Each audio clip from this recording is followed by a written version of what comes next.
ఓం నమో వెంకటేశాయ. తిరుమల తిరుపతి అప్డేట్స్తో పాటు భగవద్గీత కూడా మనం మొదటి అధ్యాయము ప్రీవియస్ వీడియోలో మనం చదువుకున్నాము. ఇప్పుడు ఈరోజు చదువుకునేది ఏంటంటే ద్వితీయ అధ్యాయం అన్నమాట. అలాగే మన బిగ్ బాస్ అప్డేట్స్ కూడా ఇస్తూ ఉంటాను. ప్లీజ్ కొత్తగా చూసే వాళ్ళు ఒక చిన్న లైక్ ఇవ్వండి, సబ్స్క్రైబ్ చేసుకోండి మన ఛానల్ని.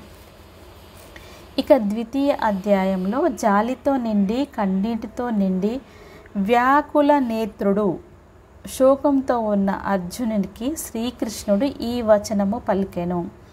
ఓ అర్జున, నీకు ఈ సంకట సమయంలో ఈ మోహం ఎక్కడి నుండి వచ్చింది? ఇది ఆర్యులకు తగనిది, స్వర్గమునిచ్చేది కాదు, మరియు కీర్తిని కలిగించినది కాదు. ఓ అర్జున, పిరికితనాన్ని విడిచిపెట్టు, నీకు ఇది తగదు.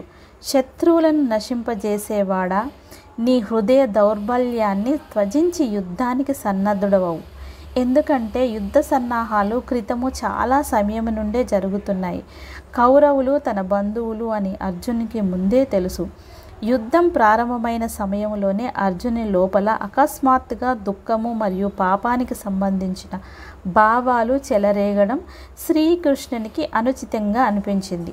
అందుకే సానుభూతితో నిండిన మృదువైన మాటలకు బదులు ఆయన అర్జున్ని పడిపోతున్న మనోధైర్యాన్ని పెంచడం కొరకు అతనితో కఠినమైన వచనములు పలికాడు. ప్రాపంచిక దృష్టికోణం నుండి శ్రీకృష్ణుడు అర్జునునికి క్షత్రియుల ఆదర్శ సాంప్రదాయం గురించి హెచ్చరించాడు మరియు తన క్షత్రియ ధర్మం నుండి తప్పడం ద్వారా అతనికి అపకీర్తి తప్ప మరేమీ లభించదని చెప్పాడు. పరలోకము దుష్ట్యాలో కూడా పిరికివాని వలె ధర్మ యుద్ధము నుండి వైదొలగడం వలన అతనికి స్వర్గద్వారాలు మూసుకొని ఉంటాయి. హే కృష్ణ, నాకు పూజనీయులైన భీష్మ పితామహుణ్ణి, ద్రోణాచార్యుణ్ణి నా రణరంగంలో ఎదిరించి నేను నా బాణాలతో ఎలా వారితో యుద్ధం చేయగలను అని అడుగుతున్నారు అర్జునుడు. ఈ గురుజనులను మహానుభావులను చంపడం కన్నా ఈ లోకంలో భిక్షాటనం చేసి జీవించడం కూడా మేలని భావిస్తాను. ఎందుకంటే ఈ గురుజనులను చంపి కూడా ఈ లోకంలో రక్తంతో తడిసిన ధనము ఐశ్వర్యములనే కదా నేను అనుభవించేది. మేము యుద్ధం చేయడమా లేక మానడమా అనే ఈ రెండింటిలో ఏది మాకు మేలైనదో మాకు తెలియదు. మరియు మేము వారిని జయిస్తామా లేక వారు మమ్మల్ని జయిస్తారా అనేది కూడా తెలియదు. ఎవరిని చంపి మేము జీవించాలని కూడా అనుకోవడం లేదు. ఆ ధృతరాష్ట్ర పుత్రులే యుద్ధ సన్నద్ధులై మా ఎదుట నిలబడి ఉన్నారు.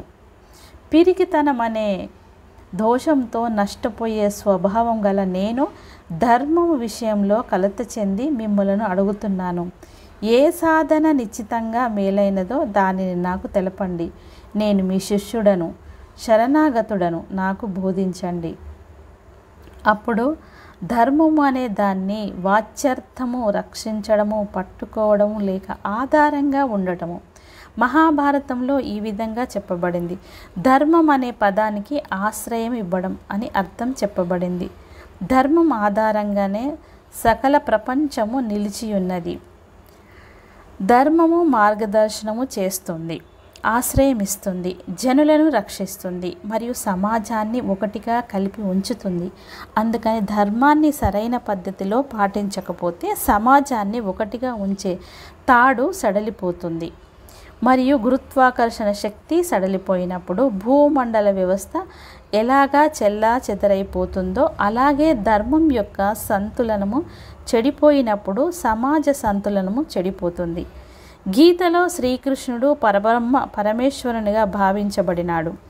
శ్రీకృష్ణుడు అంటాడు, నేను అనాది అయిన ధర్మానికి ఆశ్రయమును. ఇదే విధంగా శ్రీకృష్ణుడు అనాది ధర్మరక్షకుడు అని అనబడినాడు. ధర్మాన్ని సరిగా పాటించినప్పుడే ప్రపంచం నిలిచి ఉండగలదని నమ్మబడుతుంది. ప్రపంచ రక్షణకు ఆధారం ఏకైక పరమాత్మయే. అందుకనే సహజంగానే ఆయన ధర్మానికి ఆధారము మరియు రక్షకుడు భావించబడతాడు. శ్రీకృష్ణుడు స్పష్టమైన మాటలతో చెప్పాడు, నేను కర్మ చేయకపోతే లోకాలన్నీ నశించిపోతాయి.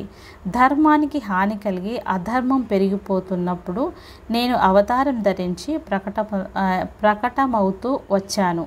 నేను సాధువులను మహాత్ములను ఉద్ధరించడానికి, పాపాలు చేసేవారిని నాశనం చేయడానికి మరియు ధర్మాన్ని స్థాపించడానికి ప్రతి యుగములో ప్రకటితమవుతూ వచ్చాను. ప్రపంచ కర్మ కూడా అనబడింది. అంటే ప్రపంచమంతా కర్మభూమి అనబడింది. ఇది ప్రయత్నము మరియు కృషి చేసే క్షేత్రము. ఆటంకాలు మరియు వ్యతిరేకతలు ఉన్నా కూడా కర్మలు చేయబడినప్పుడే ఈ ప్రయత్నాలు మరియు కృషి అర్థవంతంగాను గౌరవప్రదంగాను భావించబడతాయి. ఈ వ్యతిరేకతలు, ఆటంకాలు అహంకారం యొక్క భ్రమణల ద్వారా ఉత్పన్నమవుతాయి. ఇవి కోరికలు మరియు మతలకు చెందినది వేరువేరు భావాల సంయోగంతో జోడించబడి ఉంటాయి. కనుక మార్గదర్శనం చేసే మరియు సరైన దిశను చూపే ధర్మము వీటన్నింటినీ నియంత్రణలో ఉంచుతుంది. దీని వలన వ్యక్తికి తన కర్తవ్యాన్ని గురించిన సరైన నిర్ణయం తీసుకోవడంలో సహాయం లభిస్తుంది. అతడు తన కర్తవ్యాన్ని ధర్మపూర్వకంగా పాటిస్తూ తనకు మేలు చేసుకోగలడు మరియు తాను ఏ సమాజంలో ఉంటాడో ఆ సమాజానికి కూడా మేలు చేయగలడు.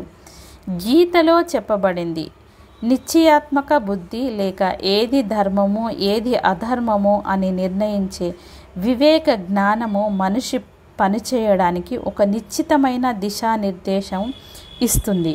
కానీ దృఢ సంకల్పం లేని వ్యక్తి యొక్క ఆలోచనలు అనేక దిశలకు పోతూ ఉంటాయి. వాటికి ఇక అంతం అంటూ ఉండదు. కనుక నిశ్చయాత్మకమైన దృఢబుద్ధి గల వ్యక్తి మాత్రమే ప్రత్యేక పరిస్థితిలో సరైన మార్గనిర్దేశము చేయగలడు. మనిషికి ఎంపిక చేసుకోవడానికి చాలా పరిమితమైన స్వాతంత్రం ఉన్నది. సరైన నిర్ణయం తీసుకోగల నిశ్చయాత్మక బుద్ధి లేని అస్థిరమైన బుద్ధిగల సాధారణ వ్యక్తులు అర్జునుని వలె వ్యాకుల పడతారు.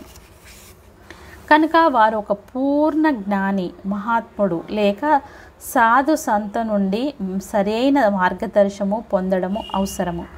మహాభారతంలో యక్షుడు ధర్మరాజు అనబడే యుధిష్ఠిరునితో ధర్మ మార్గం గురించి వ్యాఖ్యానించమని అడిగినప్పుడు యుధిష్ఠిరుడులా అన్నాడు, ధర్మము జీవాత్మ నిర్మలతకు సాధనము.